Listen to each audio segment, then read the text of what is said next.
SAR9 Mete. Some people might call it the meat, as near as I can get the pronunciation from Turkish. It is the Mete, which actually is a masculine Turkish name, could mean brave, Galahad, hero, valiant. Well, this inexpensive, and by the way we mean very inexpensive gun with the Riton optic on it for that price, was it a hero? Was it valiant? Did it really hold up to the Turkish name? I put 1,000 rounds through it, a little more than 1,000 actually, and let's see how it did.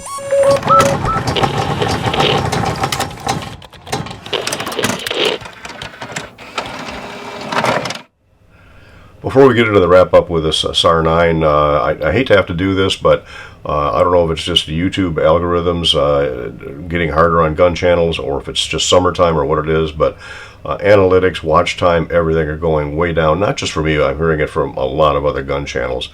It will definitely help us, certainly help this channel, maybe with the algorithm getting back to where we were on our growth trajectory. If you can certainly like the video, subscribe to the channel. We always appreciate that. It's interesting that about 85% of the views come from non-subscribers. So if you do subscribe, if you watch this, we always appreciate it. Thumbs up, comments, all of that stuff helps. But sharing the videos that we see, whether it's this one or something else, anything to help get the word out about Rider's Range, to help, I won't say overcome, but at least to help work with the algorithms for YouTube that are slowing us and a lot of others down. We really appreciate it. Thanks for joining me while we do a follow-up on the SAR9 Mete. And again, Mete is the pronunciation that I can find in the Turkish lexicon for this particular gun. The meaning does seem to fit the gun. We did the initial review on it. I'll post that up here somewhere. You get all the specs from that. We will go over it briefly here with a couple of things that I've discovered since then. But how has this budget gun that's sort of comparable to a Glock 19, Glock 17 because of the capacity, how has that held up? We're going to roll some footage throughout while we're talking about this. I don't want to keep this too long, but I do want to cover a few things I didn't necessarily cover in the original video. They make about 10 different SAR9 models, and they make right now 3 or 4 different color variations of the SAR9 Mete. They claim that this one is, I guess it's kind of close to Safari. It's not getting a real good color show up here just in the video. It's showing it kind of just a beige there. It's really more of a tan. It's sort of close to what they would call their Safari color, not quite a flat darker. They also have a bronze, which is maybe a little darker than this, and then the actual Safari is a little lighter than that. It does come in the box with different side panels. Small, it comes with medium, and also has large. I've got the mediums on there, and so I was happy with that, and I didn't need to change them. I did try some of the others. Same thing with the back straps. Has a small and a large. I tried the different back straps, different side panels. Didn't make any difference. It seemed to work best for me with the way it came from the factory. It does come with a handy tool to change them. I'm not going to change them here. Comes with, in this case, a 17-round magazine, and also works with a 19-round magazine. Has a real good magazine release, and from a shooting position, without even changing my hand, I can drop the magazine free. Yet it's not, the magazine release is not protruding so far that I'm going to have any unintended magazine drops on it. You can see it has a thumb safety. It is an ambidextrous thumb safety. Comes standard with a thumb safety on all the SAR9 models, with the exception of the compact models. I think there's also a Storm model that is a slightly shortened barrel with only one slot rail that it doesn't have the safety on it. See the let's see, I'm kind of mixing or jumping around in the gun, but that's okay. We'll get it. Hopefully, we'll get everything covered. There's a red indicator on the back of the trigger, and that is just, by the way, you saw that it's unloaded, and that is to show that the striker is actually cocked. So when you don't see the red, the trigger is back, then striker is not cocked, and when the striker is cocked, the red does show up on the trigger. Sort of I guess a cocking indicator, not like the Canic or the HKVP series that has a striker indicator in the back. So it's not truly a striker indicator, but it indicates it's cocked. It does have a single-sided slide stop lever that is not ambidextrous. There's no way to swap that over. Not a real huge one, but it does work. And again, I'll generally drop the slide with my left thumb, not my right. And on some guns, that slide stop lever is right in the way of my thumb when I shoot with a high thumb position.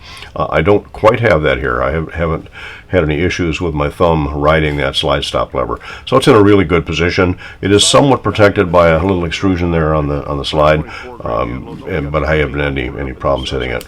The thumb safety itself it's not a real tactile or positive engagement. It'll actually go into the safe fairly easy, so if you shoot with your thumb under the safety, recoil could theoretically knock that up into safety. That's why if you have a gun with the thumb safety on it, ideally you want to shoot with your thumb on top of safety as you're shooting it. So it does come with the Riton optic, and that's what's kind of surprising about it. This optic is more than a $200, $250 plus optic on it. So to come on a gun for sub $400 with the optic was amazing. Now, it is just bolted on top, and I was kind of worried about the longevity of that bolt-on sight. And I'm not going to show it in the video here, but I did take the sight off, and you can see there's on the bottom of the sight itself there are a couple of holes that would be normally for alignment lugs, which you would have on a good optics mill or an optics plate. And when I took the sight off, you can see that there's no extrusions on the barrel at all. There's no protrusions in any way that would lock into those nubs. So this sight is held on strictly by 2 screws. That's it. So I didn't torque the screws down or anything. During that entire 1,000 rounds, I shot it the way it came out of the box. Other than initial inspection and lubrication, I did nothing to this gun. Didn't clean it, didn't even lubricate it during that 1,000 round test, and the sight didn't come off. But I didn't check the torque at all, and when I did take the sight off, those screws came out very easily. However, you'll see that it actually did hold. In fact, we'll talk about that. We'll get back to a couple other things here in a minute. But in the original 15-yard target, the group was just slightly to the right, and I left it that way, but because it's, again, close enough for government work, I could have dropped this a couple notches to the left, I think. But again, this is out of the box. I'm happy with the way that it was working. And after 1,000 rounds, I put it back on the same target, same distance, same ammunition, and lo and behold, it's still shooting just a hair to the right. And that's after having dropped it. I'll try to roll a close-up in here, but you can see right there is some scratching on the sight. Now, I didn't do a Sage Dynamics shoulder height drop every 500 rounds, but I loaned this gun to somebody, and they inadvertently dropped it, bounced off a plastic table onto a concrete floor, and did scratch the sight up a little bit, but it still held. It really surprised me that those 2 screws, no alignment, nothing that would normally hold an optic in, held it there for 1,000 rounds. I guess what I really don't understand, I don't even find this one with the Riton optic in the catalog anymore. I can't even find it on the internet or on SAR's site being available with that particular optic. So I think that was a very limited run. But the SAR advertising all over the place says that this gun is equipped with an optical fixed rear sight. Well, no, really not. Then it also does go on to say that it has a 3-dot sight system, which you can see. Of course, it's not co-witnessed in any way, shape, or form. But the sight is, they say it's windage adjustable, and it is. If you loosen the Allen screw there, and you can move it theoretically right or left. I looked for replacement sights on this. As near as I can tell, the front sight is a Glock style front sight, typical Glock 1719 series. The rear sight appears to be from the same cut as a Shield and Shield Plus. I haven't yet found matching height rear sight and front sight that would co-witness, even a lower third co-witness with this particular optic. Still working on that. Reached out to a company nearby in Detroit. Haven't heard back from them yet to see if they can come up with something like that. Now, I did mention also in the original video, you can see the battery under the sight. So again, this is just kind of an afterthought. I just drilled and tapped 2 holes and stuck a sight on it, which really surprised me. But again, it did hold up. So the sight itself, would I rush out and buy one? Yeah, I don't know. It's done its job, and even to bounce off a table and onto the floor and take that kind of scratch, okay, all right, I can live with that. So again, a sub $400 gun, front and rear cocking serrations that are really aggressive. I mean, they're sharp. They're not rounded off. That real good job of being able to do a press check on it, striker reset. And you can also work the slide with the safety on, and you can even work the slide, the safety somewhat, with the striker forward, although it doesn't quite go all the way up. You can still work the slide and then flip the safety the rest of the way on. So again, I like guns with safeties, and that happens to work well for me. Good, fairly decent grip texture. It's got finger grooves. I don't really feel that there's any disadvantage to those. It works for my hand. I got medium-sized hands. The texture is not great. It doesn't cover every bit of the grip. It doesn't cover where I'd like to have my the meat of the secondary hand up here. It doesn't cover anything on the right side, so I'd like it to cover a little bit more. Maybe a set of Talon grips will take care of that. I don't know. I'll have to check to see if they have them available. I don't plan on carrying this, although it was accurate, it was reliable, it was fun to shoot. And again, throughout this video, we're rolling a lot of the shooting footage on it. You can see even at 50 yards, 6-inch plates. And I bounced back and forth a lot between 12, 25, and 50. And sometimes it took me a few shots to get that 6-inch plate. But even though this gun was shooting a hair to the right, it's working fine for me. We shot it indoors, shot it with, even shot some SAR9 124 grain ammunition for it. And lo and behold, it's working fine. If you notice in the original video, I said the trigger was like 3 pounds, 11.3 ounces, I think, after an average of 5 pulls.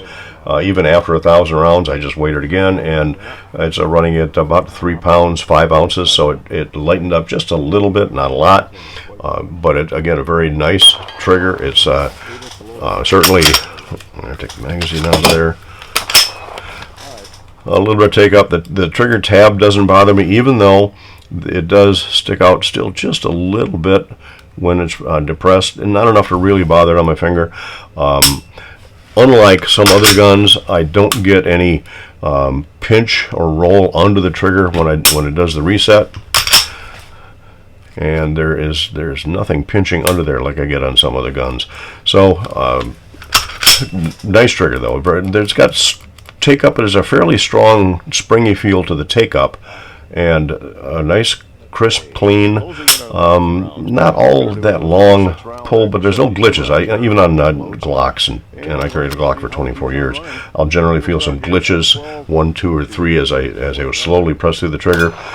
Don't feel it on this. No over travel, and again, a fairly short tactile reset. Of course, you can still go all the way out if you need to on that, and then just take up the slack. So nice trigger, accurate, reliable. It is getting pretty dirty in there, and again, I have not cleaned this. You can see it's all dirty around the muzzle. Not quite a flush fitting barrel, but hey, that's okay too. And surprisingly, the frame where I'm gripping it hasn't really shown any smudges, just mainly from the firing and down here in the grip area. But surprising gun for the price. 1,000 rounds. If it continues to take a licking and keep on ticking, I'm not complaining with it.